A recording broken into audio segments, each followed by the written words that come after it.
السلام عليكم ورحمة الله وبركاته. أما الآن فهذه العجينة قد انتهينا منها، والذي عليك أن تحطين على دقيقة ملح قليلة، ذرة ملح، مو ذرة، لا والله ذرتين، وتحطين خميرة إذا أردت، وإن لم تريدي على راحتك. المهم تعجنينها بيدك وتعجنينها بيدك وتعجنينها بيدك وتقولين بها وتقولين بها وتقولين بها، ثم تطبخينها بالصحن. لحن الجمرة شغال من أخوك، فضحتمونا يا البنيت، أنتم ما تعرفون تسوون لا شاي ولا قهوة، فضحتمونا الله يفضحكم.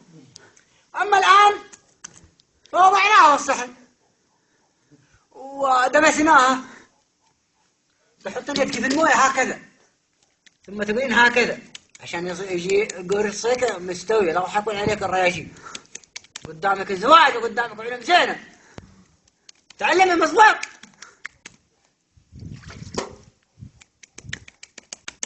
اسمع الصوت، هذه النغمة مميزة.